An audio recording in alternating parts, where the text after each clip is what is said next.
आज तक रेडियो सुनता है सारा जहां।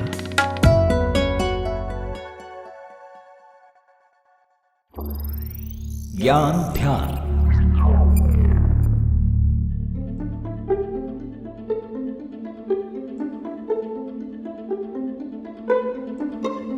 हर बरस देश का बजट जब सदन में पढ़ा जाता है तो भाषण भले 1 घंटे का हो या 3 घंटे का, निगाह और कान बस एक ही शब्द पर हम भारतीयों के लगे रहते हैं और वो है टैक्स।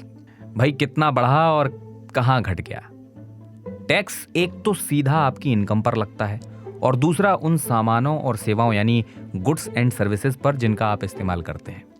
मगर साहब बस यही 2 टैक्स नहीं है, इनके अलावा जो सेस हैं, सरचार्ज हैं, उनकी फहरिस्त बड़ी लंबी चौड़ी है। टैक्स की चुभन ही ऐसी है जो आपको ना चाहते हुए भी सहनी पड़ती है। लेकिन ये तो आपको पहले से मालूम टैक्स है, पर एक टैक्स ऐसा भी है जिसे सरकार एकदम औचक लगा देती है और इसे कहते हैं विंडफॉल टैक्स। क्या होता है ये, कैसे सरकार और कंपनीज के बही खाते को ये टैक्स बदल देता है और इससे आम आदमी का रिश्ता क्या है, आज के ज्ञान ध्यान में इसी पर होगी बात। नमस्कार, मेरा नाम है अमन गुप्ता।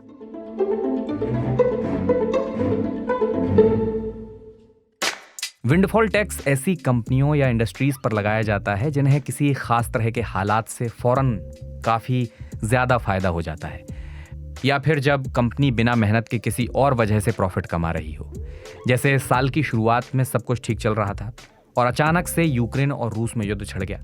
अब इससे हुआ क्या कि डिमांड और सप्लाई का पूरा नक्शा बदल गया। हम आप तेल और गैस जिनसे खरीदते हैं उनके पास मौका था क्योंकि सप्लाई में रुकावट थी, लिहाजा अंतर्राष्ट्रीय स्तर पर कच्चे तेल की कीमत में काफी तेजी आई और इससे तेल कंपनियों को काफी फायदा मिला।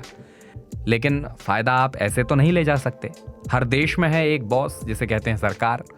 वो तय करते हैं कि ये जो अचानक से आपको फायदा मिला है किसी खास परिस्थिति की वजह से, इस पर टैक्स लगाया जाएगा और इसी को कहते हैं विंडफॉल टैक्स।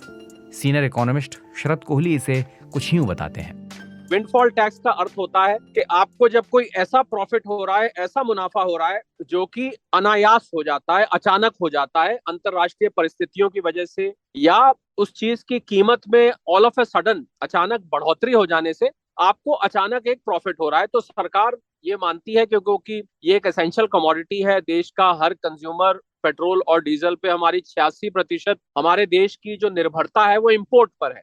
तो ऐसे में सरकार ये अधिकार रखती है कि वो कुछ समय के लिए उसके विंडफॉल प्रॉफिट होता है जो अचानक आपको किसी चीज की कीमत में बढ़ जाने की वजह से प्रॉफिट होता है, क्योंकि आपका जो मुनाफा है वो पहले से कई गुना ज्यादा होने लग जाता है, जिससे लोगों को दिक्कत हो रही है और उस कंपनी को मुनाफा हो रहा है। तो इस हिसाब को बराबर करने के लिए सरकार विंडफॉल टैक्स लगाती है। ये एक टेम्परेरी, एक अंतरिम कदम उठाती है सरकारें उसको प्रॉफिट को रेगुलेट करने के लिए और सरकारी जो रेवेन्यू आता है उसको दुरुस्त बनाए रखने के लिए। ऐसे समय में जब लोगों को परेशानी हो रही है और सरकार को महंगाई की वजह से कीमतें कम करनी पड़ी, उसका हिसाब किताब बराबर करने के लिए विंडफॉल टैक्स लगाया जाता है। और सरकार के पास अधिकार होता है किसी भी ऐसी परिस्थिति में किसी भी चीज पर ये लगाया जा सकता है अगर ऐसा महसूस होता है कि इस पे एबनॉर्मल प्रॉफिट जो है किसी कंपनी को या किसी पर्टिकुलर सेक्टर को हो रहा है। तो जैसा शरद बता रहे थे, सरकार कहती है कंपनियों से कि आपने जो प्रॉफिट कमाया है अपने नागरिकों की भलाई के लिए हमें इस प्रॉफिट में कुछ हिस्सा दीजिए।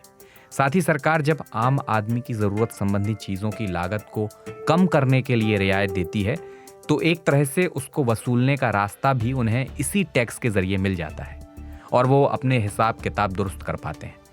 और भारत इकलौता ऐसा देश नहीं है। इसी साल यूके में जब ऋषि सुनक फाइनेंस मिनिस्टर थे, या फिर इटली की सरकार, उसने भी ऐसे ही औचक कर यानी विंडफॉल टैक्सेस अपने देश की तेल और गैस से जुड़ी कंपनियों पर लगाए थे। शरद कोहली कहते हैं कि यह बात सही है कि इस टैक्स का सीधा चोट महंगाई कम करना नहीं होता, लेकिन ये जो विंडफॉल टैक्स है इससे इनडायरेक्ट तौर पर आम आदमी की कॉस्ट ऑफ लिविंग कम होती है। शरद कोहली, इसका रिलेशन कॉस्ट ऑफ लिविंग से अप्रत्यक्ष है, इनडायरेक्ट है। इनडायरेक्ट इसलिए है कि जब पेट्रोल और डीजल की कीमतें बहुत ज्यादा बढ़ी और वो क्रूड ऑयल से, क्योंकि वो मार्केट रेगुलेटेड कीमतें थी, हालांकि मैं ये साथ में जोड़ना चाहूंगा कि जब इलेक्शन वगैरह आते हैं तो इसको सरकार नियंत्रण भी करती है। पार्टली रेगुलेटेड थी, पार्टली मार्केट ड्रिवन थी।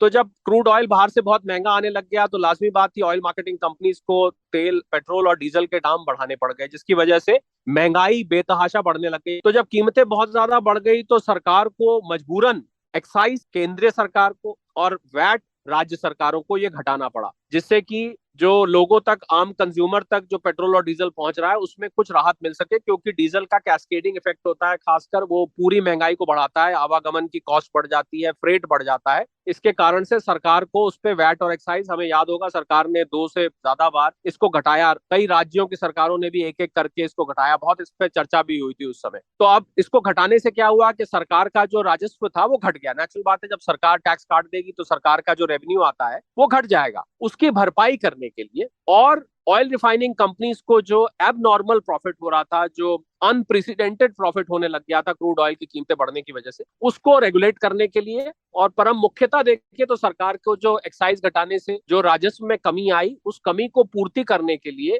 ये विंडफॉल टैक्स लगाया गया कि कुछ हद तक उसकी पूर्ति हो जाएगी।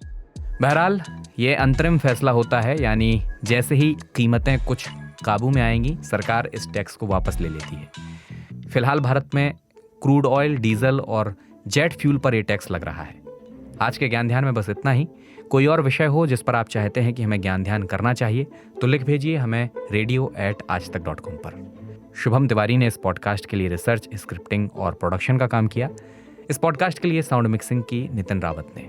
मेरा नाम अमन गुप्ता है। सुनते रहिए आज तक रेडियो। नमस्कार।